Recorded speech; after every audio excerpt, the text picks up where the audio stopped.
paz do nosso Senhor e Salvador Jesus Cristo, irmãos. Tudo bem com vocês?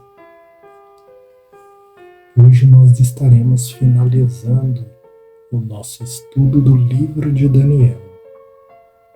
No estudo de hoje estaremos vendo o capítulo 12 do profeta.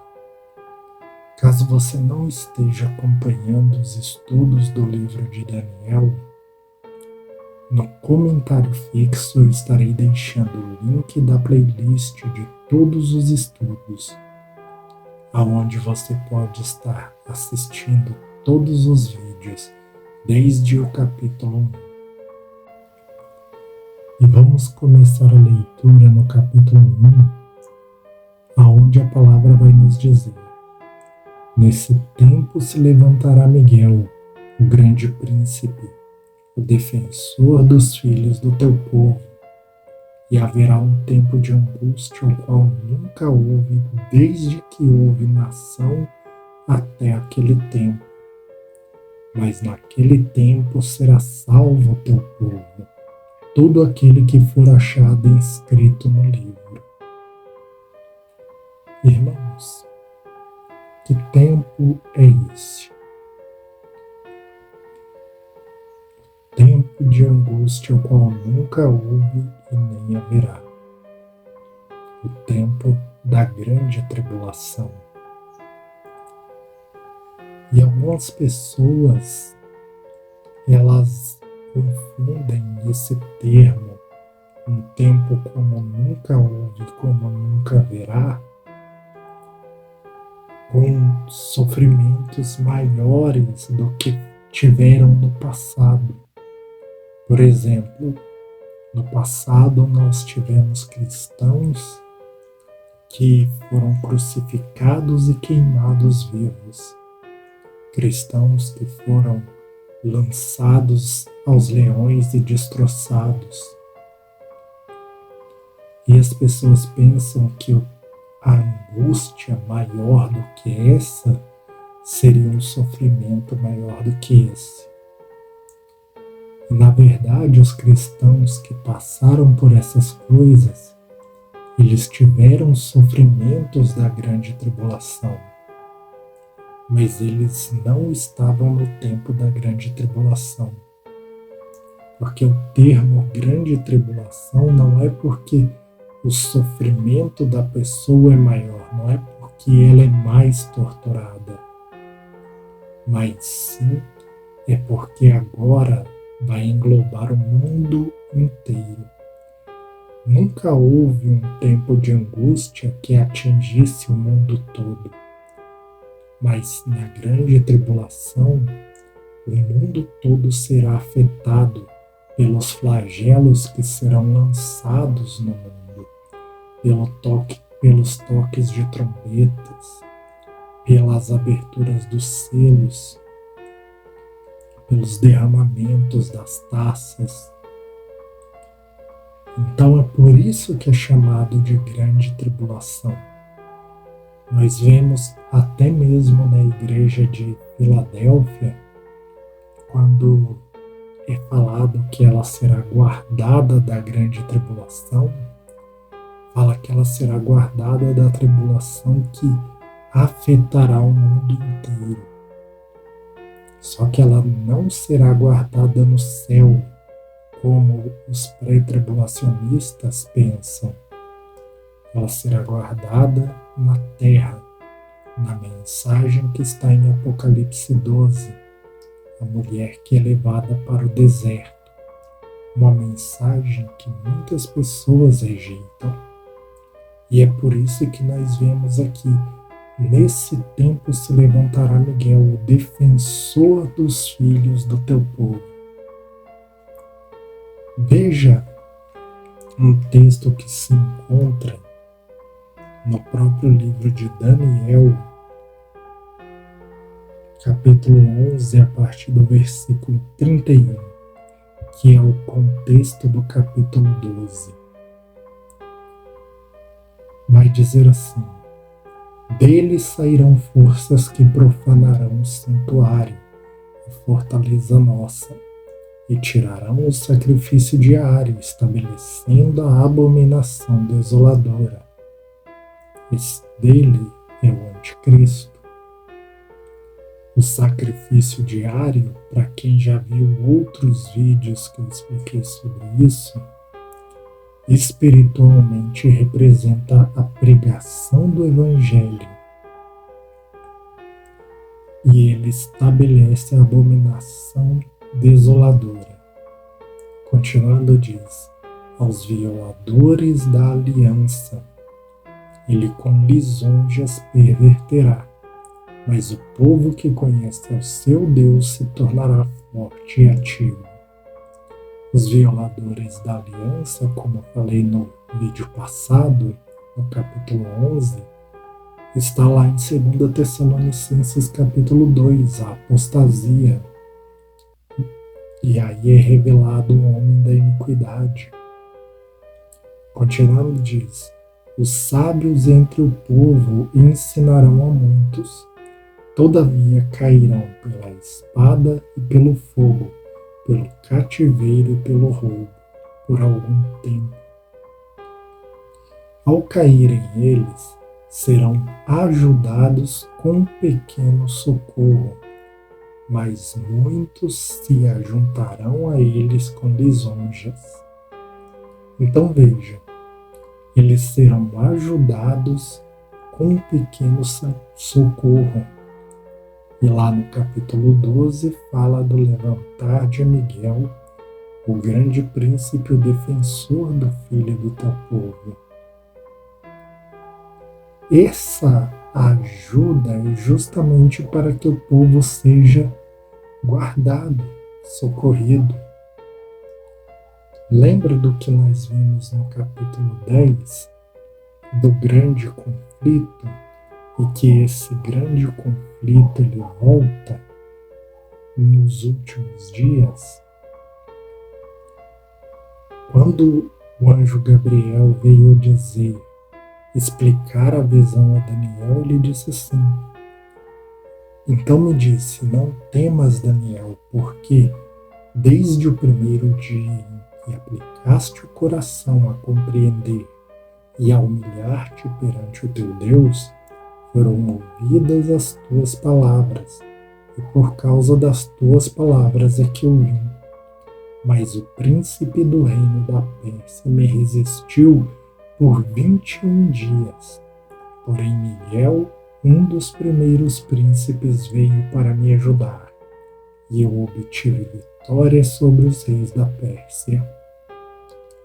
E no versículo 20,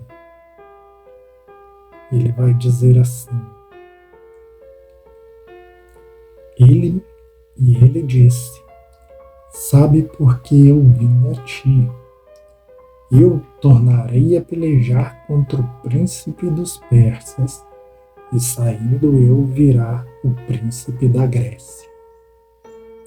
Então, na explicação do capítulo 10, onde eu falei desse grande conflito, Miguel e Gabriel, eles são arcanjos, e nós vemos isso no livro de Enoque, e eles são príncipes do Senhor. São 2 dos 7 príncipes, 2 dos 7 arcanjos que aparecem no livro de Enoque. E eles têm conexão com a menorá de ouro puro que nós vemos no tabernáculo de Deus, que formam um só corpo com o Senhor. Satanás, ele também tem seus príncipes. Veja que foi falado do príncipe da Pérsia e do príncipe da Grécia.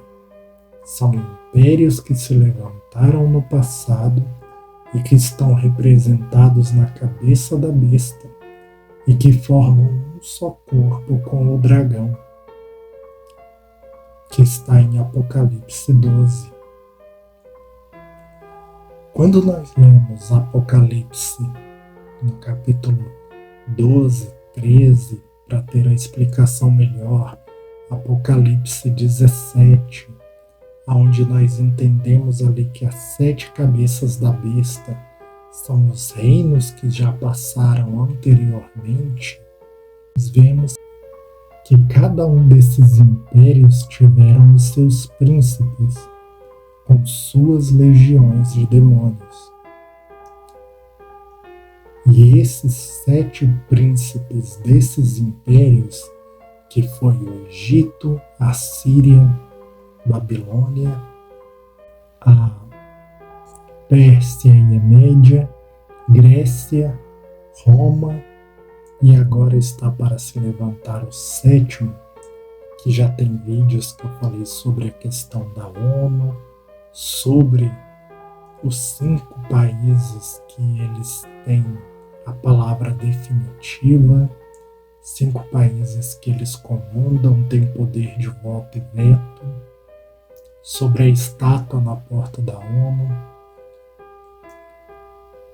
que é a Organização das Nações Unidas. Então nós vemos estas coisas e vemos o império do Anticristo se formando. E esse império do Anticristo que está se formando, ele está pegando a forma do dragão. Porque o dragão ele aparece com 7 cabeças e 10 chifres. Assim como o império da besta aparece com 7 cabeças e 10 chifres. A forma do dragão foi colocada no império, no mundo, nas nações. Porque, como diz Apocalipse 12, Satanás ele é o sedutor do mundo inteiro. Então, esse grande conflito, nós vemos ali os 7 príncipes de Satanás contra os 7 príncipes do Senhor. Então nós vemos essa batalha da Menorá. Só que a Menorá, ela tem também como a representação a igreja, porque a igreja será glorificada. Mas nós entendemos que a Menorá não fala somente da igreja, por causa que os objetos do tabernáculo, que falam do homem sendo glorificado, eles são de madeira revestido de ouro. Só que a Menorá, ela é uma peça de ouro puro. Então nós vemos que tem um mistério a mais na Menorá do que ser a plenitude da igreja representada nela. A igreja unida em um só corpo, representando a igreja unida no corpo de Cristo. E a plenitude do Espírito Santo enchendo a igreja que será glorificada. Então, por ela ser de ouro puro, nós vemos que tem algo a mais. E aí nós vemos esses 7 arcanjos. E nós vemos as batalhas espirituais, como Paulo diz em Efésios capítulo 6, que a nossa luta não é contra carne nem sangue, mas contra as hostes espirituais da maldade, contra os príncipes deste mundo tenebroso. Então veja, os príncipes deste mundo. Vê que em parte é falado que Satanás, ele é o príncipe do mundo, mas em parte Paulo diz que tem os príncipes deste mundo. E aqui em Daniel nós vemos a batalha desses príncipes. O príncipe do mundo, o príncipe do Império Persa, contra Gabriel. E Miguel veio em seu auxílio. E essa batalha, ela volta a acontecer nos últimos dias. É isso que a profecia ela vai mostrando para nós. Então, esse conflito, nós vemos ali o dragão com as 7 cabeças de um lado e a menorá do outro. Mas a igreja que faz parte da menorá tem aqueles que serão pisados, como a palavra mesma aqui nos disse. Muitos serão provados, purificados e embranquecidos e provados até o tempo do fim. Só que alguns receberão um pequeno socorro, que é o que?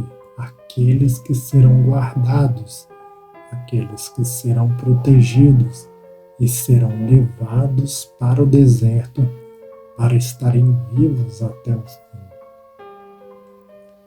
E isso nós vemos como, continuando no capítulo 12, diz: muitos dos que dormem no pó da terra ressuscitarão, uns para a vida eterna, e outros para a vergonha e horror eterno.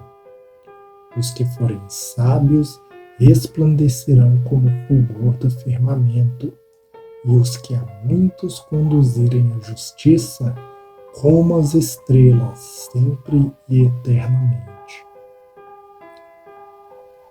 Então veja, aqui já está sendo falado da ressurreição, só que vê que o jeito que foi falado é como se houvesse uma ressurreição para a vida eterna e outra ressurreição para a condenação eterna. Mas quando nós lemos Apocalipse capítulo 20, que é um vídeo que eu vou fazer à parte para esse não ficar muito grande, nós vemos que tem a primeira ressurreição, aonde tem os reis e sacerdotes que recebem o galardão, e nós vemos que tem a segunda ressurreição depois dos 1000 anos do reinado de Cristo, dos seus reis e sacerdotes, aonde ali os livros serão abertos, todos serão julgados pelas obras, e aqueles que não tiverem o nome no livro da vida, esses vão para o lago de fogo. Mas quem tiver o nome no livro da vida herda a coroa da salvação. E esse é um assunto que tem que ser feito à parte, por quê? Porque essas duas ressurreições estão mostrando para nós que a pessoa ela pode perder a coroa de rei e sacerdote, mas dependendo das suas obras, ela pode receber a coroa da salvação. E esse é um assunto que nem todos conhecem, nem todos entendem. Mas isso está escrito na palavra. A coroa de rei e sacerdote, a pessoa ela pode perder, porque ela pode acabar perdendo e não fazendo parte do reinado de Cristo, mas ela pode, por suas obras, herdar a coroa da salvação. Então, é um assunto complexo de se falar, é um assunto difícil de se explicar, mas que contém na palavra de Deus. E aí, vê o que diz: os que forem sábios, pois resplandecerão como o fulgor do firmamento, e os que a muitos conduzirem à justiça, como as estrelas dos céus. Por aqui a gente já tem uma noção desse assunto, que é o quê? Os reis e sacerdotes são os que brilharão como as estrelas do céu. E quando fala os que conduzirem muitos à justiça, isso depende da forma como você apresenta a justiça de Deus para as pessoas. Paulo mesmo disse em 1 Coríntios 15 que uma é a glória do sol, outra é a glória da lua e outra a glória das estrelas. porque até entre estrelas e estrelas há diferença de esplendor. Então, tudo vai depender da forma como nós apresentamos a justiça de Deus. E então vai dizer: tu, porém, Daniel, encerra as palavras e sela o livro até o tempo do fim. Vê que o livro é tirado o selo no livro do Apocalipse. E aí diz: muitos o esquadrinharão, e o saber se multiplicará. Então eu, Daniel, olhei, e eis que estavam em pé outros dois, um de um lado do rio e outro do outro lado. Nós podemos ver aqui, igual eu falei, o selo ele é completamente, deixa eu corrigir a minha fala, o selo desse livro ele não é tirado somente no Apocalipse, ele é tirado completamente no livro do Apocalipse. Mas o apóstolo Paulo e os demais apóstolos já haviam tirado o selo de muitas coisas aqui e ensinado à igreja. Por isso que nenhum deles ensinou arrebatamento secreto. Então aqui, quando se cumprirão estas maravilhas? Ouvi o homem vestido de linho que estava sobre as águas do rio, quando levantou a mão direita e a esquerda ao céu e jurou por aquele que vive eternamente, que isso seria depois de um tempo, 2 tempos e metade de um tempo. E quando se acabar a destruição do povo santo, estas coisas todas se cumprirão. 1 tempo, 2 tempos e metade de um tempo. Nós vamos ter essas referências em Daniel 7, Daniel 8. Ou é Daniel 7 ou é Daniel 8 a primeira vez, que vai estar se referindo a 3 tempos e meio, porque Daniel 11 vai falar que um tempo é 1 ano. Então, nisso nós podemos entender o quê? Que são 3 tempos e meio, 3 anos e meio, o que vai dar em dias 1260 dias. E por que é importante entender isso? Veja só o seguinte: eu ouvi, porém não entendi. Então eu disse: meu Senhor, qual será o fim destas coisas? Ele respondeu: vai, Daniel, porque estas palavras estão encerradas e seladas até o tempo do fim. Muitos serão purificados, embranquecidos e provados, mas os perversos procederão perversamente, e nenhum deles entenderá, mas os sábios entenderão. Depois do tempo em que o sacrifício diário for tirado, seja metade da metade da última semana, e posta a abominação desoladora, haverá ainda 1290 dias. Bem-aventurado o que espera e chega até 1335 dias. Tu, porém, segue o teu caminho até o tempo do fim, pois descansará e ao fim dos dias se levantará para receber a tua herança. Link de um vídeo que eu fiz à parte, só falando dos 1260, 1290 e 1335 dias, que vai ajudar os irmãos a compreender melhor isso. Que Deus abençoe poderosamente a vida de todos, no nome de Jesus.